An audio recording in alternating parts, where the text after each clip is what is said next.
কথা হ'ল সেই হ্ৰদটোতেই গোপ গৰখীয়াসকলক লৈ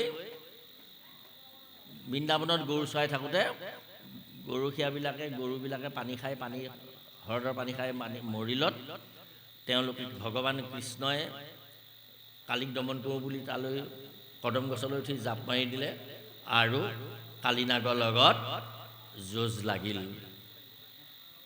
ইতিমধ্যে নন্দ যশোদায়ো চিন্তা কৰিলে যে এইটো হ্ৰদত যদি আৰু মানুহ পৰে সি আৰু ঘূৰি নাহে, গোপ গৰখীয়া সকলো মৰিলেই, গতিকে আমাৰ ল'ৰাও মৰিল বুলি আমিও পৰোঁগৈ বুলি জাপ দিবলৈ লৈছিলে।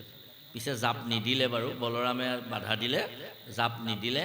তাৰপিছত কালিনাগক বধ কৰা নাই, কালিনাগক দমনহে কৰিছে।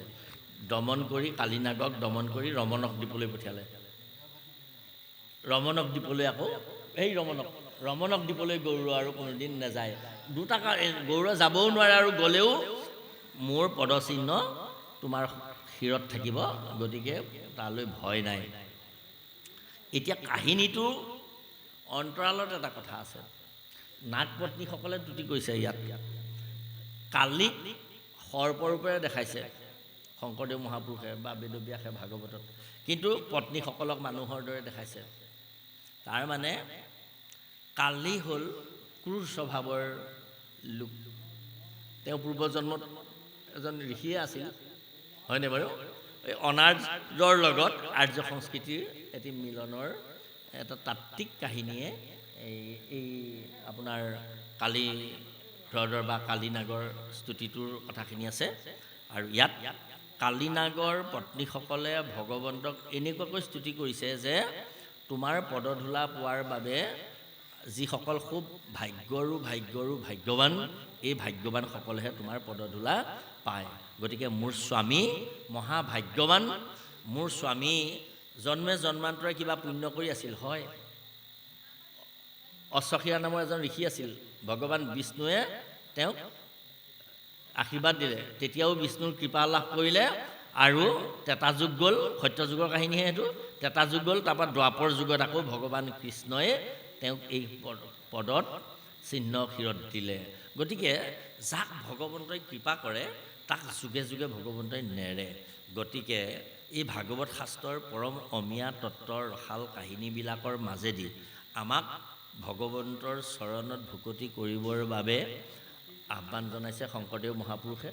আৰু আপোনালোক আমি আবাল বৃদ্ধ বনিতা, বৃদ্ধসকলৰ কাৰণে ভাগৱত প্ৰয়োজন, অকল সেয়াই নহয়, হয়। বৃদ্ধসকল এই ভাগৱত ধৰ্ম ধাৰণ কৰি বৈকুণ্ঠৰ কথা চিন্তা কৰিব। যুৱকসকলে কি চিন্তা কৰিব? যুৱকসকলে এই সংসাৰত থাকোঁতে ধন সম্পদ ঐশ্বৰ্য বিভূতি যদি কিবা লাগে, সৎ পথত চলিলে, সৎ জীৱন যাপন কৰিলে, যে জীৱনটো সৎভাৱেৰে অতিবাহিত কৰিলে যে সেই জীৱনৰ পৰা এটা মহাজীৱন লাভ কৰিব পাৰি, এইটো লাভ কৰিব। আই মাতৃসকল যদি শুদ্ধ হয়, আই মাতৃসকলৰ পৰা যি সতি সন্ততি বাঢ়িব, এই সতি সন্ততিবিলাক মহতোমহীয়ান হ'ব, ঈশ্বৰপৰায়ণ হ'ব।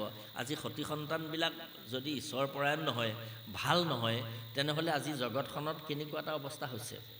এতিয়া এনেকুৱা অৱস্থা এটা হৈছে, আপুনি ল'ৰাটোৰ কাৰণে, আপোনাৰ সন্তানটোৰ কাৰণে, আপোনাৰ ছোৱালীজনীৰ কাৰণে আপুনি বাপেক হিচাপে কি কৰা নাই? আপুনি টোপনিটো ল'ৰাটোৰ উন্নতিৰ কথাহে ভাবিব, শুই থাকোঁতেও সাৰ পোৱাৰ লগে লগেই ল'ৰাটোৰ কল্যাণৰ কথাহে চিন্তা কৰিব, ছোৱালীজনীৰ কল্যাণৰ কথাহে চিন্তা কৰিব। কিন্তু যেতিয়া ল'ৰা ছোৱালীহাল ডাঙৰ হ'ব, ল'ৰা ছোৱালীহালক যেতিয়া বিয়া দিবলৈ হ'ব, যেতিয়া বিয়া দিব, আপোনাৰ ছোৱালীজনী যেতিয়া দিল্লীত থাকিব, আপোনাৰ একমাত্ৰ ছোৱালীজনী যেতিয়া দিল্লীত থাকিব, আপুনি তেতিয়া ইয়াত থাকিব, অসমত থাকিব, আপোনাৰ যি জোঁৱাই আপুনি মৰিলে বুলি খবৰটো পোৱাৰ পিছতো আপোনাক মাত মাতিবলৈ আৰু আহিবলৈ সময় নাই। আপুনি 4-5 দিনৰ পিছত হয় বাহিৰ হ'ল, নহ'লে অন্যান্য ইত্যাদি ইত্যাদি। আপোনাৰ ল'ৰায়ো এইটো কম জানো আৰু ল'ৰাৰো ব্যৱস্থা কি হ'ল আজিকালি? এইখন কি বুলি কয় যে, কি ঘৰটো ৰাখে যে, বাপ, আপোনালোকৰ মুখেদি কোৱাইছোঁ আমি। আজিকালি বৃদ্ধাশ্ৰমত থকাৰ ব্যৱস্থা হৈছে।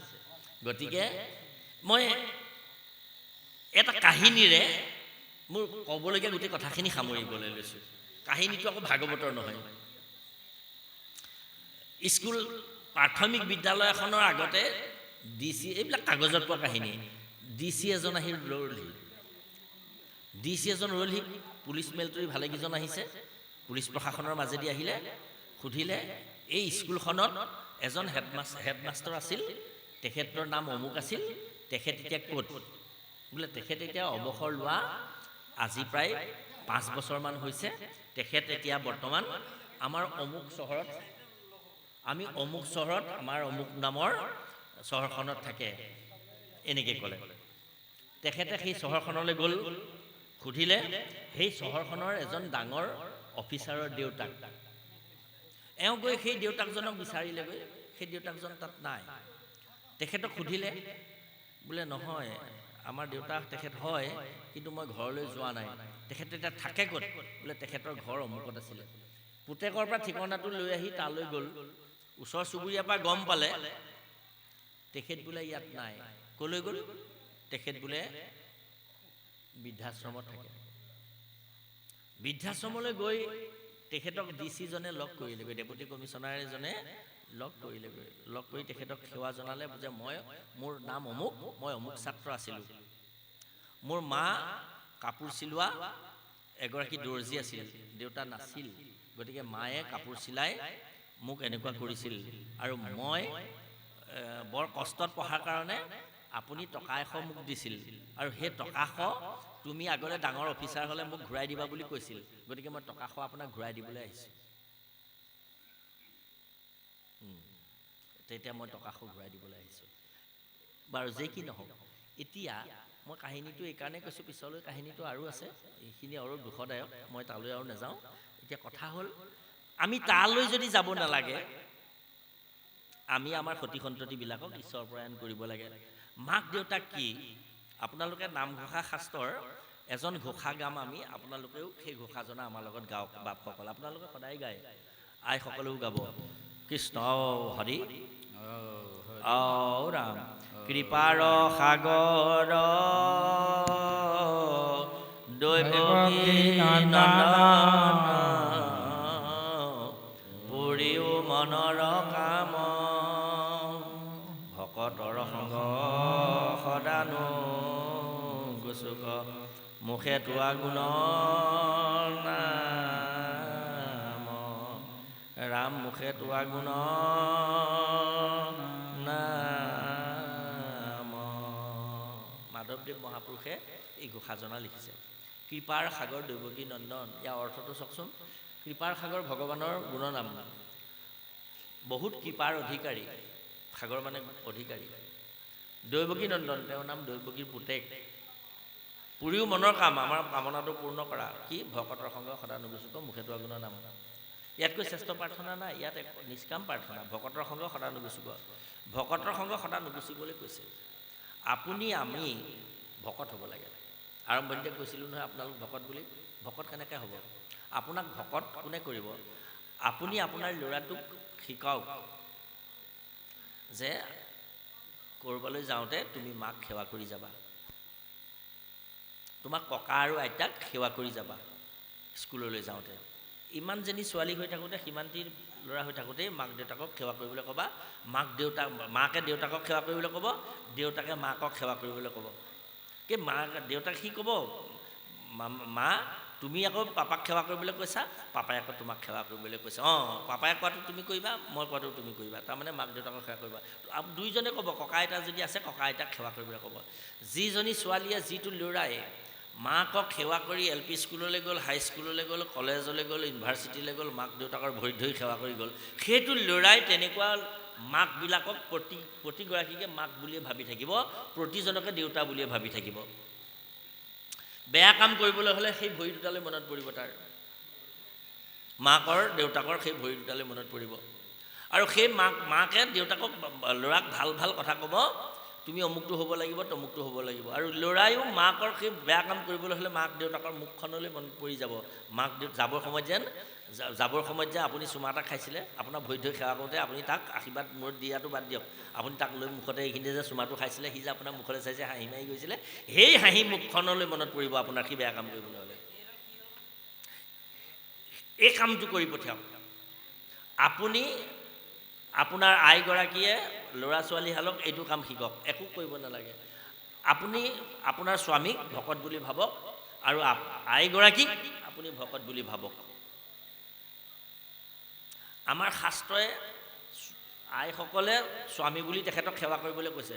কি আমাৰ শাস্ত্ৰই বাপজনক আইগৰাকীক সেৱা কৰিব নালাগে বুলি ক'ব বাধা দি থৈছে নেকি? বাপ বাধা নাই নহয়। আপুনি মই প্ৰথমতে ভকত বুলি আপোনাক আনে যিমান ভকত পাতিলেও, পৃথিৱীত বিখ্যাত পাতিলেও, আপোনাৰ আইগৰাকীয়ে যে আমাৰজন এনেকুৱাহে বুলি যদি কৈ দিয়ে, আপুনি চব শেষ। আপুনি আইগৰাকী যিমান ভাল হ'লেও আপোনাৰ বাপজনে যদি কয় আমাৰ এওঁ এনেকুৱাহে বুলি যদি কয়, আপুনি শেষ। তেনেহ'লে কোনে কাক ভকত পাতিব লাগে?